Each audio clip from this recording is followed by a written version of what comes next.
दोस्तों, आज जो कॉमिक्स हम पढ़ेंगे उसका नाम है इंस्पेक्टर मनोज और जिंदा मौत। ये इंस्पेक्टर मनोज की कॉमिक्स है, तो पढ़ते हैं इसको, देखते हैं कैसी है। ये न्यू कवर है इसका, बाद में बनाया हुआ।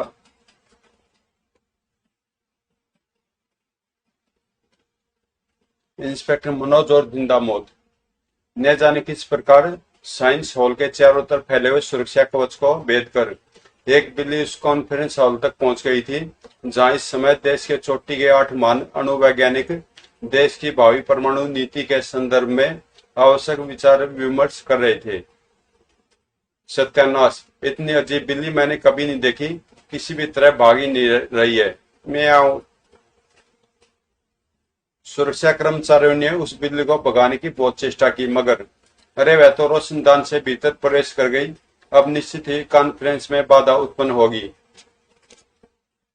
किसी के कूदने की आवाज सुनकर विचार विमर्श में व्यस्त वैज्ञानिक चौंक उठे। अरे बिल्ली, यह भीतर कैसे आ गई? कहीं यह किसी शत्रु देश की गुप्तचर तो नहीं, जो भारत के परमाणु कार्यक्रम का रहस्य जानना चाहती हो? म्याऊं! हाँ हाँ, तुमने काफी दूर की सोची प्रोफेसर भूटानी। गार्ड, हटाओ इसे यहाँ से। क्षमा करें श्रीमान, हमने बहुत सी चेष्टा की थी, यह भीतर घुसकर कॉन्फ्रेंस में बाधा न डाले, मगर इस ढीठ बिल्ली ने। म्याऊं! म्याऊं की बच्ची, भाग जा अब तो। वह बिल्ली आधे घंटे तक सुरक्षा गार्डों को छकाती रही, कभी ऊंचाई पर बने शेल्फों पर, कभी टेबलों के नीचे और कभी रोशनदानों पर कूदती रही। ओफो, क्या मुसीबत है? आखिर तुम इसे शूट ही क्यों नहीं कर देते? लगता अब यही करना पड़ेगा सर। राम सिंह, इसे शूट कर दो। धाएं! निशाना चूक था, मगर ब्राम! इस विस्फोट में भाग्य से एक व्यक्ति मरने से बच गया था। हे ईश्वरी, ऐसा मैंने क्या देखा? एक बिल्ली शक्तिशाली बम की भांति फटी और सब कुछ तबाह हो गया। दसियों सुरक्षा गार्ड्स और भारत के शीर्ष 8 महान अणुवैज्ञानिक, कुछ भी तो नहीं बचा। भारत नियुक्त सुरक्षा दल का सैनिक अधिकारी भी उस भयानक विस्फोट से चौंक उठा। बाप रे, इतना जबरदस्त विस्फोट! और सारी इमारत के परखचे उड़ गए। फिर जैसे उसकी नजर खंडर में जीवित गार्ड पर पड़ी, वह उस तरफ दौड़ पड़ा। यह विस्फोट कैसा था? सर, वह बिल्ली। जब उसे कॉन्फ्रेंस हॉल से भगाया न जा सका तो उसे गोली मार दी गई, लेकिन गोली लगते ही वह बिल्ली किसी शक्तिशाली बम की तरह फट गई और सब कुछ तबाह हो गया। वे वैज्ञानिक भी। अविश्वसनीय! ऐसा न कभी देखा न सुना। दूसरे दिन केवल भारत के नहीं बल्कि विश्व के महानतम अंतरिक्ष वैज्ञानिक प्रोफेसर बनर्जी, जिन्हें पक्षियों से असीम प्रेम था, अपनी कोठी के आंगन में अपने पालतू कबूतरों को दाना खिला रहे थे। तुम दाना नहीं खा रहे जेट, तुम बीमार भी लगते हो, जरा देखो तो। कबूतर का निरीक्षण करने के पश्चात, नखरे नहीं जेट, यह दवा पी लो, तुम जल्दी अच्छे हो जाओगे। खुले आकाश में जी भरकर उड़ना और कलाबाजियां लगाना। तभी ओ बाज, हिट हट हिस ओ! मगर बाज ने कबूतर को झपटा मारकर अपने कब्जे में कर दिया, फिर बनर्जी के कमरे में ले गया और उसके पंख उधेड़ने लगा। भावुक प्रोफेसर बनर्जी से यह सब देखा न गया। मैं तुझे जिंदा नहीं छोड़ूंगा कमबख्त! उन्होंने दीवार पर टंगी राइफल उठाई और बाज पर गोली चला दी। धाएं! गोली लगते ही बाज में विस्फोट हुआ और कमरा खंडर बन गया। इस हादसे में प्रोफेसर बनर्जी को अपने प्राण गंवाने पड़े। ध्रोम! इन दो घटनाओं ने सरकारी मशीनरी को हिलाकर रख दिया। तुरंत ही पुलिस की आपातकालीन बैठक बुलाई गई। राजधानी पुलिस के लिए यह एक बहुत बड़ा कड़ा इम्तिहान है। कोई ऐसा खतरनाक वजूद है जो नहीं चाहता कि भारत आने वाले समय में एक महाशक्ति के रूप में संसार के समक्ष खड़ा हो सके। पहले 8 महान अणु वैज्ञानिकों की मौत और अब संसार के महानतम अंतरिक्ष वैज्ञानिक को मौत के घाट उतारकर उसने भारतीय भावी प्रगति पर बहुत तगड़ा आघात किया है। मैं मानता हूं कि वह अज्ञात अपराधी भेद खतरनाक होने के साथ साथ वैज्ञानिक शक्तियों से भी लैस है, फिर भी हमें उसे बेनकाब कर कानून के हवाले करना है। वैसे तुम सबका क्या विचार है? जिस प्रकार पशु पक्षियों को विस्फोटक बनाकर खतरनाक उद्देश्यों के लिए इस्तेमाल किया जा रहा है, क्या यह सब अद्भुत नहीं? निश्चय ही अद्भुत है सर, मगर आश्चर्य की बात तो यह भी है कि पशु पक्षियों को अपराधी अपने इच्छित स्थान तक पहुंचाते कैसे हैं? वैसे तो विज्ञान ऐसे खतरनाक बम इजाद कर चुका जो आकार में बेहद छोटे होने के बावजूद भी अत्यंत विनाशकारी होते हैं। अपराधी ऐसे बम पशु पक्षियों के शरीर में ऑपरेशन द्वारा रखकर यह काम कर रहा है। लेकिन आप फिक्र न करें सर, हम उस रहस्यमय धूर्त अपराधी को जल्दी कानून के पंजे में जकड़ लेंगे। हमें तुमसे यही आशा है इंस्पेक्टर मनोज। उसके बाद मनोज कमिश्नर साहब से विदा लेकर बाहर निकल गया। कुछ ही देर बाद प्रोफेसर बनर्जी की मौत दूसरी घटना है, लेकिन तरीका वही शक्तिशाली विस्फोट है जिसने प्रोफेसर का बंगला खंडर कर दिया और उनका अंत कर दिया। वह रहस्यमय अपराधी उन व्यक्तियों की हत्या करने पर तुला है जिनके योगदान से भारत एक शक्ति संपन्न राष्ट्र बन सकता है। लेकिन इस कर्तव्य के पीछे उसका क्या स्वार्थ हो सकता है? बहुत संभव है कि हत्यारा पेशेवर हो और वह किसी ऐसे राष्ट्र द्वारा भाड़े पर लिया गया हो जो भारतीय प्रगति का कट्टर शत्रु हो। हर अपराध का कोई खास मकसद होता है। इस रहस्यमय अपराधी का भी कोई तो मकसद होगा ही। तीसरे दिन train yes inspector Manoj speaking. Oh inspector Manoj, जल्दी पहुंचिए, सेठ गरीबदास जी का कत्ल हो गया है। व्हाट? क्या आप मशहूर उद्योगपति सेठ गरीबदास जी की बात कर रहे हैं? जी हाँ, मैं उनकी कोठी से उनका इकलौता लड़का विनोद बोल रहा हूँ। बड़े ही विचित्र तरीके से उनकी हत्या हुई है। हत्यारा एक मेंढक था। मेंढक? मैं आपको सब कुछ बताऊंगा, वह पत्र भी दूंगा, लेकिन पहले आप हमारी कोठी पर पहुंचे। अच्छी बात है, मैं पहुंच रहा हूँ। दूसरी ओर से फोन डिस्कनेक्ट होने पर इंस्पेक्टर मनोज ने इंटरकॉम पर किसी से कुछ कहा और केबिल से बाहर निकल आया। अजीब बात है, अब मेंढक भी खून करने लगे। सेठ गरीबदास जी की कोठी पर चलो। Yes sir. कुछ देर बाद, आइए इंस्पेक्टर, मैं ही वह अभागा बेटा हूँ जिसने कुछ देर पहले आपको फोन पर अपने डैडी की हत्या की सूचना दी थी। ओह, लाश कहाँ है? आइए मैं दिखाता हूँ। यह हमारा नौकर कालू है। हमने उस मेंढक को देखा था। उस समय वह दरवाजे के पास ही था जब डैडी ने मेंढक को गोली मारी थी। बोलो कालू, क्या हुआ था? साहब अपने कागज पत्रों में बहुत व्यस्त थे। तभी एक बड़ा सा मेंढक टर करता हुआ कमरे में घुसकर इधर उधर फुदकने लगा। साहब को मेंढक की बेहूदी आवाज से चिढ़ सी हो गई और जब वह हमारे बहुत भगाने पर भी नहीं भागा तो उन्होंने अपने रिवॉल्वर से गोली चला दी। गोली लगते मेंढक बम की तरह फटा और हमारे साहब। पूरी बात सुनकर इंस्पेक्टर मनोज विनोद के साथ उसके पिता के कमरे की ओर चल पड़ा। मतलब यह तीसरी हत्या भी उसी रहस्यमय अपराधी का कृत्य है, मगर इस बार एक सेठ सिगरी। यह रही उनकी लाश। वो कितना जबरदस्त विस्फोट हुआ है उस छोटे से मेंढक से। मैं तो समझता था कि वह रहस्यमय अपराधी भारत की प्रगति के प्रमुख सूत्रधार व्यक्तियों का ही सफाया करेगा, मगर इस बार तो उसका निशाना एक दौलतमंद व्यक्ति बना है। कुछ देर में वह फिंगरप्रिंट एक्सपर्ट और फोटोग्राफर भी आ गए और उन्होंने अपना काम आरंभ कर दिया। हवलदार वीर बहादुर, जब फोटोग्राफर या फिंगरप्रिंट्स वाले अपना काम पूरा कर लें तो लाश को पोस्टमार्टम के लिए भिजवा देना। Yes sir. आप मेरे साथ आइए इंस्पेक्टर मनोज, मैं आपको वह पत्र दिखाता हूँ जो मुझे डैडी की लाश के पास मिला था। ओह चलिए। एक अन्य कमरे में पहुंच कर यह रहा वह पत्र। मनोज ने पत्र पढ़ा। सेठ गरीबदास नाम के विपरीत बेपना दौलत के स्वामी हो। तुम इसे केवल धमकी नहीं समझना। मुझे 10 लाख रुपए शाम 5 बजे तक प्रगति मैदान के पंडाल नंबर 6 में पहुंचा दो। मैं तुम्हें जीवन दान दूंगा, वरना मौत का एक ही धमाका तुम्हारी जिंदगी के चिथड़े उड़ा देगा। जिंदा मौत। जिंदा मौत तो यह नाम रखा उसने अपना। उसका मन इन कर्तों को साफ करने का मकसद अब साफ समझ में आ रहा है। वह यह सब पैसा पाने के उद्देश्य से कर रहा है।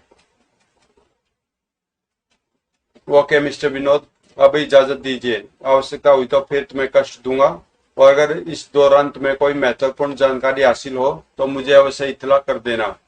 मैं ऐसा ही करूंगा इंस्पेक्टर। एक बात और, आप हत्यारे को गिरफ्तार कराने के लिए मेरी ओर से 1 लाख रुपए का इनाम घोषित करवा दीजिए। मैं अपने डैडी के हत्यारे को हर हाल में फांसी के फंदे पर झूलता देखना चाहता हूँ। तुम्हारी इच्छा अवश्य पूरी होगी। पुलिस तुम्हारे ओर से इनाम भी घोषित करवा देगी। मूर्ख इंस्पेक्टर। अचानक इंस्पेक्टर मनोज की दृष्टि अपने की रिंग में लगे शीशे पर पड़ी और वह चौंक उठा। अजीब बात है, उसके चेहरे के भाव तो कुछ और ही दर्शाते हैं। जरूर दाल में कुछ काला है। मुझे इस पर निगाह रखनी होगी। अपने आप को बहुत स्मार्ट समझ रहा है, लेकिन बेचारे को क्या मालूम कि इंस्पेक्टर मनोज के सिर के पीछे भी दो आंखें हैं। लेकिन मनोज वहां रुका नहीं और हवलदार वीर बहादुर के ने उसके इशारे पर जीप कोठी से बाहर निकालकर पुलिस स्टेशन की ओर दौड़ा दी। सेठ की कोठी से कुछ दूर पहुंचते ही, गाड़ी रोको वीर बहादुर। हवलदार ने तुरंत ब्रेक लगा दिए। क्या हुआ सर? अब जीप में मैं स्वयं ड्राइव कर लूंगा। तुम्हें सेठ गरीबदास की कोठी पर कड़ी नजर रखनी है, खास तौर पर विनोद की गतिविधियों पर। मैं ऑफिस में तुम्हारे मैसेज का इंतजार करूंगा। ओह, मेरी बात समझ अच्छी तरह से समझ गए ना तुम? Yes sir. मनोज अपने ऑफिस में पहुंचकर हवलदार वीर बहादुर के मैसेज का इंतजार करने लगा। विनोद पर कदापि शक नहीं किया जा सकता था, मगर अपनी उस हरकत से उसने स्वयं को संदिग्ध बना लिया है। लगभग 3 घंटे पश्चात टिक टिक, वो शायद वीर बहादुर की कॉल है।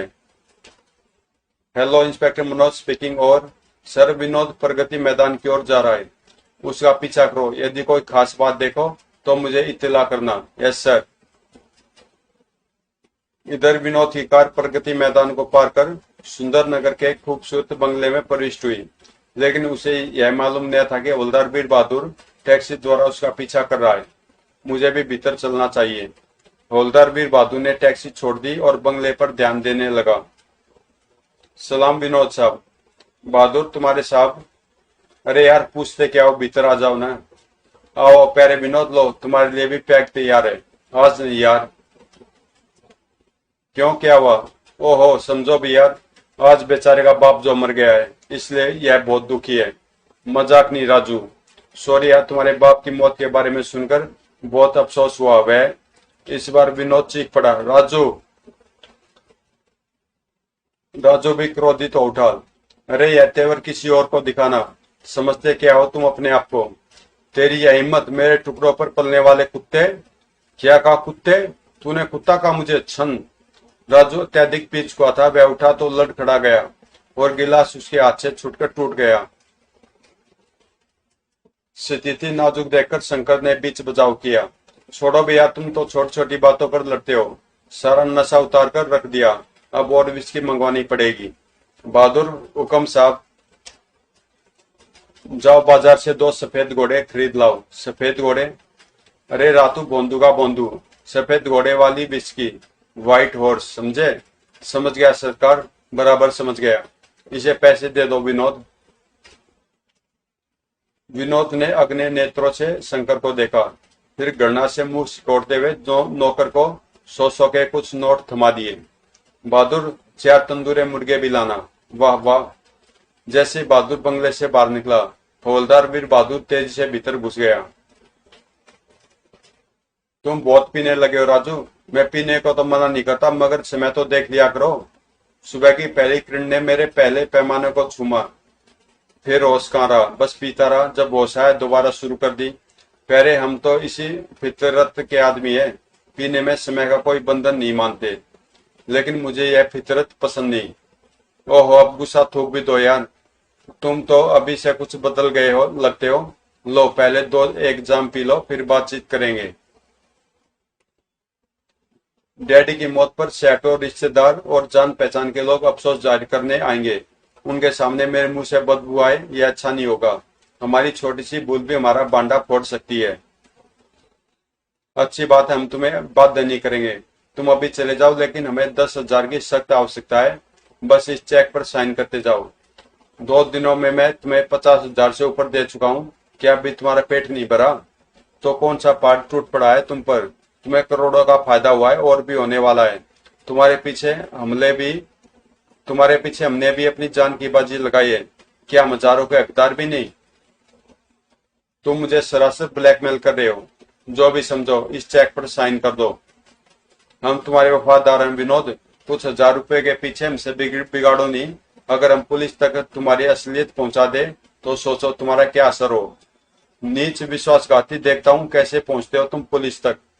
वो तो यह है विनोद की असलियत। इंस्पेक्टर मनोज का संदेह कितना ठीक था। तभी भीतर से दो फायर हुए और साथ ही दो चीखें वातावरण में गूंजी, धाए धाए ओ ही ओ, अब मुझे उनके सामने आना ही होगा। और हवलदार वीर बहादुर रिवॉल्वर निकालकर भीतर घुस गया। खबरदार मिस्टर विनोद, हाँ या तो सिर्फ दो लाशें ही है, विनोद कहाँ गया? घर घर। वो कार स्टार्ट करने की आवाज, कदाचित वह खिड़की के रास्ते से भाग निकला है, लेकिन भागकर जाएगा कहाँ? निकटवर्ती थाने को वहां हुई हत्या की रिपोर्ट देने के पश्चात हवलदार वीर बहादुर अपने पुलिस स्टेशन पहुंचा। कितने आश्चर्य की बात है सर कि शहर का एक धनी व संभ्रांत नागरिक इस तरह के नृशंस अपराध कर रहा है, जबकि हमारा विचार था कि इनके पीछे किसी बहुत बड़े अंतर्राष्ट्रीय अपराधी का हाथ है। मगर क्या मालूम था कि यह अपराध एक ऐसा व्यक्ति कर रहा है जो अब तक पुलिस की ब्लैक लिस्ट में भी नहीं आया है। तभी, मुझे बचा लीजिए इंस्पेक्टर मनोज। अरे मशहूर चोरी सेठ हीरालाल जी, आप इस कदर घबराए हुए क्यों हैं? तशरीफ रखिए। मुझे जान से मार डालने की धमकी दी गई है। इंस्पेक्टर साहब मुझे बचा लीजिए। यह पत्र देखिए इंस्पेक्टर साहब, इसे पढ़िए फिर आप सब समझ जाएंगे। इंस्पेक्टर ने कागज लेकर उसकी तय खोली और, सेठ हीरालाल, तुम्हारे शहर में मेरे नाम का बैंड बैंड बज रहा है। मैं वही हूँ जिसे तुम्हारी पुलिस जिंदा मौत के नाम से जानती है। आज शाम को ठीक 7 बजे प्रगति मैदान पंडाल नंबर 6 में 2 लाख रुपए लेकर पहुंचाओ। मैं बदले में तुम्हें जीवन दान दूंगा, वरना सिर्फ मौत, जिंदा मौत। अब आप ही बताइए इंस्पेक्टर साहब, मैं तो सिर्फ नाम का ही सेठ हूँ, 2 लाख रुपया किस प्रकार जुटा पाऊंगा? मुझे उस जालिम से बचा लीजिए इंस्पेक्टर साहब, मैं भी मरना नहीं चाहता, प्लीज। आप घबराइए नहीं सेठ जी, आपको कुछ नहीं होगा, पुलिस आपकी पूरी हिफाजत करेगी। फिर इंस्पेक्टर मनोज ने एक योजना बनाई और सेठ हीरालाल को उस योजना के तहत काम करने के लिए राजी कर दिया। ठीक है इंस्पेक्टर साहब, मैं ब्रीफकेस लेकर पंडाल नंबर 6 में नियत समय पर पहुंच जाऊंगा, लेकिन मेरी सुरक्षा की जिम्मेदारी आपकी होगी, आप बेफिक्र रहिए। जब सेठ हीरालाल वहां से चला गया तो मनोज ने 2 और हवलदारों को बुलाया। तुम दोनों सिविल ड्रेस में सेठ जी की सुरक्षा करोगे? Yes sir. सबके जाने के बाद अब परिस्थितियों ने दिलचस्प मोड़ ले लिया है। वीर बहादुर, एक ऐसा शख्स जिसे अचानक करोड़ों रुपए की दौलत हासिल हो गई है, वह 2 हत्याएं कर डालता है। फिर वही शख्स यह जानते हुए भी कि देश भर की पुलिस उसे तलाश कर रही है, किसी सेठ साहूकार को हत्या की धमकी देकर 2 लाख मांगता है। यह बात जस्ती नहीं, करोड़ों की दौलत का स्वामी क्या इतना बड़ा खतरा मोल ले सकता है? यानी आपका अभिप्राय यह है कि विनोद और वह रहस्यमय कातिल 2 अलग अलग वजूद हैं। बिल्कुल, इन परिस्थितियों में तो यही सोचा जा सकता है। खैर, आओ सेठ गरीबदास की कोठी चले, बाकी मालूमात वहीं से करेंगे। मगर विनोद और उसके साथियों की बातचीत विनोद द्वारा किसी रहस्य को छुपाने अथवा अपनी असलियत तक न पहुंचने देने के लिए की गई थी। 2 हत्याएं उसके किस जुल्म की ओर इशारा करती हैं? बहुत संभव है कि उसने अपने पिता का खून किया हो और इस साजिश में उसके उन दोनों मित्रों ने भी उसका साथ दिया हो। अपने पिता की हत्या से उसे क्या लाभ हो सकता है? अपने पिता की दौलत का तो वह स्वयं ही इकलौता वारिस था। अवश्य था, लेकिन उनकी मौत के पश्चात, पहले नहीं। यह भी संभव है कि विनोद और उसके पिता में कोई अनबन रहती हो, या विनोद को यह एहसास हो कि उसके पिता अपनी दौलत से उसे बेदखल करने वाले हैं। बहरहाल ये सब हमारी अटकलें भी हो सकती हैं। यानी एक बारूदी बैंड के विस्फोट में सेठ गरीबदास की मौत का होना मनगढ़ंत कहानी थी। इसी सत्यता का पता लगाने तो हम सेठ गरीबदास की कोठी पर जा रहे हैं। संभव है कालू नौकर के रूप में चश्मदीद गवाह भी फर्जी ही हो। अगर सेठ गरीबदास की मौत की कहानी मनगढ़ंत है तो चश्मदीद गवाह का भी फर्जी होना लाजमी है। मनोज सेठ गरीबदास की कोठी पर पहुंचा तो उसकी भेंट शोक संतप्त श्रीमती दास से हुई। श्रीमती गरीबदास, मैं सेठ जी की मौत के संबंध में आपके नौकर कालू से कुछ पूछना चाहता हूँ, कृपया जरा उसे बुलाइए। लेकिन वह तो भी कुछ ही देर पहले महीने भर की छुट्टी लेकर अपने गांव चला गया है। वो क्या आप उसे घर का पता बताने का कष्ट करेंगी? अवश्य, वैसे वह दिल्ली के पास के गांव रामपुर में रहता है। शीघ्र ही उनकी जीप रामपुर गांव की तरफ दौड़ पड़ी। वीर बहादुर, मुझे संदेह है कि कालू की भी हत्या न कर दी गई हो, इसलिए जीप की गति बढ़ाओ। हमें शीघ्र से शीघ्र उसे गांव पहुंचना है। ओह। करीब 25 मिनट पश्चात वे कालू के घर पहुंच गए। कालू के घर के आगे ग्रामीणों की भीड़ लगी थी और कालू की लाश आंगन में पड़ी थी। बाबूजी, हम गरीबन की किसी के साथ का दुश्मनी हो सके है। जाने किस जालिम ने उन्हें मार डाला है। ओह ओह। धीरज करो बहन, जिस किसी ने भी तुम्हारे पति की हत्या की है, पुलिस उसे ढूंढ निकालेगी। उसे फांसी ही होगी, तुम देखना। आवश्यक पूछताछ करने के पश्चात मनोज हवलदार वीर बहादुर के साथ वहां से लौट पड़ा, जबकि स्थानीय पुलिस अपनी कार्यवाही करने वहां पहुंच गई थी। सर, क्या यह हत्या भी विनोद के खाते में जाएगी? हवलदार वीर बहादुर, मुझे लगता है कोई बार बार हमें उलझन में डाल रहा है। वह नहीं चाहता कि हम किसी ठोस सूत्र तक पहुंच सके। इसके लिए वह हत्या जैसी गिरी हुई हरकतें कर रहा है। मैं जानता हूं सर कि आपका कोई भी विचार अर्थहीन नहीं होता, मगर आपके इस संदेह का कोई अर्थ मुझे समझ नहीं आ रहा। अगर इन परिस्थितियों में विनोद की हत्या हो जाए तो तुम क्या निष्कर्ष निकालोगे? अरे नहीं, अगर ऐसा हुआ तो मानना पड़ेगा कि हम शुरू से गलत दिशा की ओर अग्रसर है। लेकिन दो हत्याएं तो उसने की ही है। क्या तुमने उसे शंकर और राजू की हत्या करते देखा था? नहीं, आंखों से तो नहीं देखा, मगर कमरे में 3 शख्सियत थी। 2 की गोली मारकर हत्या कर दी गई और तीसरी गायब हो गई अथवा भाग निकली। इसलिए स्पष्ट है कि हत्या उसी भागने वाले अर्थात विनोद ने ही की होगी। क्या यह नहीं हो सकता कि उस वक्त एक रहस्यमय व्यक्ति कमरे में घुस आया हो, उसी ने दोनों की हत्या कर दी हो तथा विनोद का अपहरण कर ले गया हो? वो अगर वास्तव में ऐसा ही हुआ है तो कहना पड़ेगा कि सब कुछ बेहद नाटकीय अंदाज में हुआ है। बहरहाल जो भी है, हम इतना तो मान ही लेते हैं कि विनोद और वह रहस्यमय नरसंस हत्यारा 2 अलग अलग शख्स हैं और फिलहाल हम उस रहस्यमय वजूद की तलाश में तफ्तीश करने चल रहे हैं, जिसके प्रगति मैदान में मिलने की संभावना है। अभी 5:30 बज रहे हैं। हमें वर्दी उतारकर सादे कपड़ों में 7 बजे तक प्रगति मैदान पहुंचना है। इंस्पेक्टर मनोज और हवलदार वीर बहादुर 7 बजने से कुछ मिनट पूर्व हुई प्रगति मैदान के पंडाल नंबर 6 में पहुंच गए, लेकिन अब वे सादे वेश में थे। अरे यह क्या सर, प्रगति मैदान में व्यापार मेले तथा विभिन्न प्रकार की प्रदर्शनियां तो लगती ही थी, मगर आज तो यहाँ शहर भर के दर्जनों धनी, संभ्रांत और शक्ति संपन्न लोगों की प्रदर्शनी लगी है। सचमुच आश्चर्य की बात है, सबके चेहरे बता रहे हैं कि यह सब किसी अज्ञात भय से पीड़ित है। कहीं ऐसा तो नहीं है सर कि जिंदा मौत ने इन सबको पत्र लिखकर यहाँ बुलाया हो और इन्हें जीवन दान देने के बदले इनसे दौलत की मांग की हो? क्योंकि सबके हाथों में ब्रीफकेस है, जिनमें संभवतः रुपए ही होंगे। निश्चय यही बात होगी। बहरहाल इसी तरह छुपे रहकर हमें आगे का ड्रामा देखना है। कुछ देर बाद धनी लोगों की प्रदर्शनी में सेठ हीरालाल जी भी शामिल होने वाले हैं, क्योंकि जिंदा मौत ने उन्हें भी 7 बजे इसी पंडाल में बुलाया है।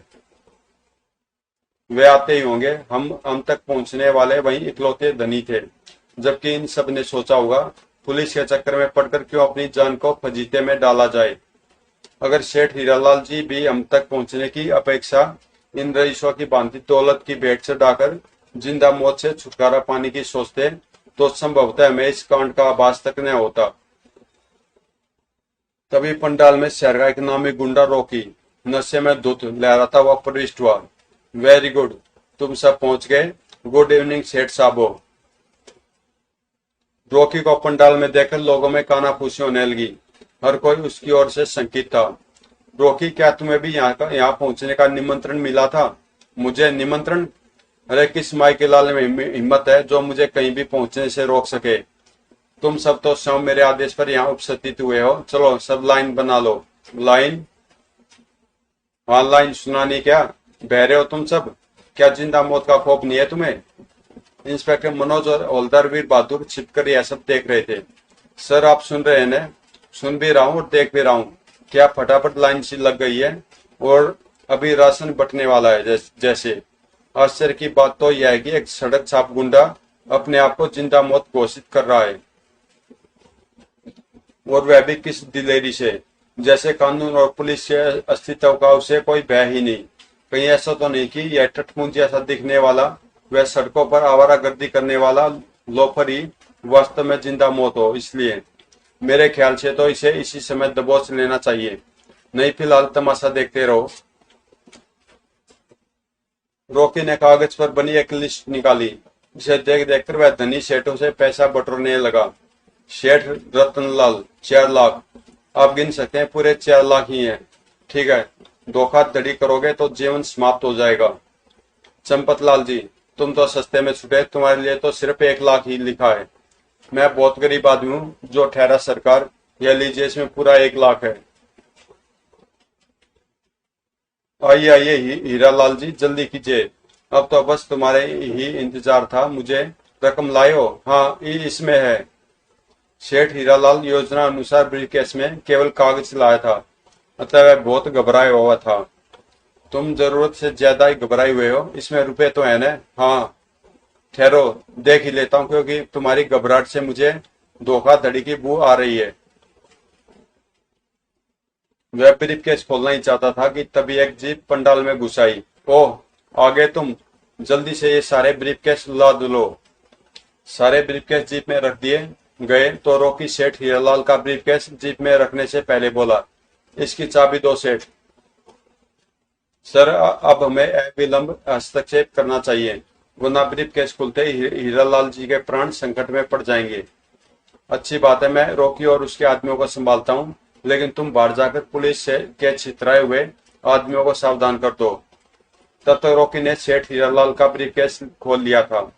वो तो यह तुम्हारे रुपये धोखेबाज, तुम्हें जिंदा रहने का हक नहीं है। नहीं, गोली मत चलाना। तभी धाए, खबरदार रॉकी, पुलिस ने पंडाल को चारों ओर से घेर लिया है, भलाई इसी में है कि खुद को कानून के हवाले कर दो। ओ इंस्पेक्टर मनोज, लेकिन तभी इंस्पेक्टर मनोज, रिवॉल्वर फेंक दीजिए, वरना सेठ जी इस दुनिया से कूच कर जाएंगे। तभी एक आश्चर्यजनक घटना घटी। पंडाल में के एक कोने से बड़े बड़े चूहों की एक फौज प्रकट हुई। हे ईश्वर, इतने चूहे!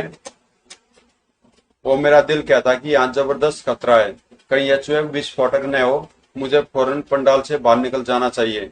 फिलहाल तो सुरक्षा का यही एकमात्र तरीका है, मगर सेठ हीरालाल और अथाया अपराधी रॉकी, हे ईश्वर, चूहे निकट आते ही जा रहे हैं। ऐसा क्या करूं जिससे सेठ हीरालाल जी के प्राण बच सके? रॉकी से फिर भी निपटा जा सकता है। अगले पल, हाँ, यही ठीक रहेगा। और फिर इंस्पेक्टर मनोज ने 3 सेकंड से भी कम समय में 3 दिशाओं में चमक रहे मरकरी बल्बों को पिस्तौल का निशाना बनाया। धाए धाए धाए, जिससे पंडाल में घटाटोप अंधकार छा गया। भागो सब, बाहर भागो, सेठ हीरालाल जी भागिए। सौभाग्य से यह सब काम इंस्पेक्टर मनोज ने ठीक समय पर ही कर दिया था, क्योंकि कुछ ही सेकंड पश्चात पंडाल से दिल दहला देने वाले विस्फोट होने आरंभ हो गए थे। धड़ाम फड़ाम धूम। सर, यह पंडाल में क्या हुआ है? यह विस्फोट कैसे हैं? सैकड़ों की संख्या में बारूदी चूहे पंडाल में न जाने कहां से आ गए थे। धड़ाम धड़ाम, बारूदी चूहे। हाँ, विस्फोट उन्हीं से हो रहे हैं, क्योंकि उनकी संख्या सैकड़ों में है, इसलिए अभी कुछ देर और विस्फोट होते रहेंगे। हे भगवान, सब कुछ कितना विचित्र है, अद्भुत व अविश्वसनीय है। अगर उस पंडाल की इमारत साधारण स्तर की रही होती तो कब की खंडर हो गई होती। फिर भी काफी नुकसान हुआ है। सेठ हीरालाल, रॉकी, वह जीप और उसका ड्राइवर, 6 अन्य व्यक्ति न जाने किस हाल में होंगे। सर, उधर देखिए सेठ हीरालाल जी, भगवान का शुक्र है वह सुरक्षित हैं। आओ। अरे, आप तो घायल हो गए सेठ जी। मेरी चिंता छोड़िए इंस्पेक्टर साहब, मामूली जख्म है, उन्हें पकड़िए। वे दोनों जीप के साथ वे जीप से दक्षिण के गेट से भाग निकले हैं। वे रुपया भी ले गए हैं। वो जीप की ओर दौड़ा हवलदार। अगर वह दक्षिण के गेट से निकले हैं तो निश्चित रूप से तिलक मार्ग की ओर भागे हैं। इसी घटना से तो लगता कि सर की उस टटपुंजिया रॉकी ने अपने अपराधी सत्र में प्रगति कर ली है। नहीं, यह उसका मस्तिष्क हरगिज नहीं हो सकता। निश्चित रूप से उसके पीछे कोई अन्य शक्ति है। इंस्पेक्टर मनोज ने वायरलेस पर पुलिस की गश्ती जीपों को इस घटना की सूचना दे दी। शीघ्र पुलिस के अनेक जीपे व अन्य वाहन उस कथित जीप की ओर जोर शोर से तलाश करने लगे। आखिर वह इतनी जल्दी कहाँ गायब हो गए? इन परिस्थितियों में उनका राजधानी से बाहर निकलना तो असंभव है। जीप उस कच्चे रास्ते की ओर मोड़ देना। अत्यधिक संख्या में घने पेड़ होने के कारण यह क्षेत्र जंगल सा लगता है। इस मार्ग में पड़ने वाला यह ऐसा पहला स्थान है जहां कोई अपराधी आसानी से छुपने की बात सोच सकता है। आपका अंदाजा गलत नहीं है सर, वह देखिए इस उस तरफ पेड़ों के झुरमुट में। गुड, जीप यहीं रोक दो। वे पेड़ों की आड़ में पैदल ही उस जीप की ओर बढ़े। वे निश्चिंत होकर बैठे होंगे। उन्हें सपने में भी गुमान नहीं होगा कि पुलिस यहाँ भी पहुंच सकती है। मैं बाई ओर नजर रखूंगा और तुम दाई ओर। हो सकता है वे जीप से उतरकर कहीं झाड़ियों में या पेड़ों पर छुप गए हो, इसलिए सावधान रहना। उनके पास हथियार भी हैं। Yes sir. थोड़ी देर बाद, खबरदार, भला इसमें है कि चुपचाप जीप से उतर आओ और अपने आप को हमारे हवाले कर दो। कमाल है सर, यह तो आंखें फाड़े हमें ही देखता जा रहा है जैसे मर गया हो। तभी इंस्पेक्टर मनोज चौंका। ओ सचमुच ऐसा ही है। ये भगवान, इसकी भी हत्या। शायद खतरा भांपकर अपराधी ने इसे भी अपने मार्ग से हटा दिया है।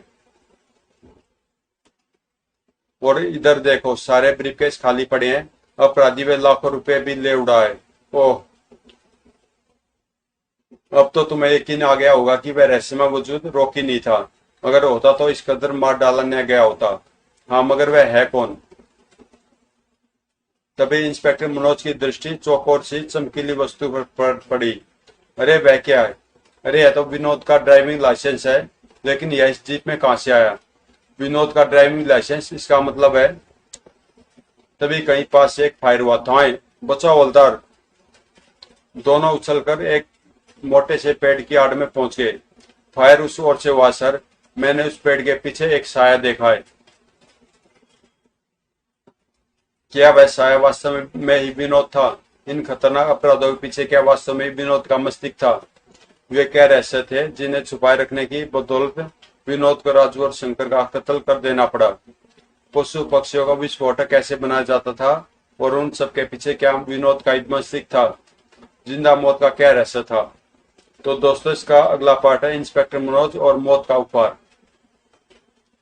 अगर कॉमिक्स आपको अच्छी लगी तो प्लीज चैनल को सब्सक्राइब कर देना और मिलते हैं इसे सेकंड पार्ट में, मौत का उपहार में।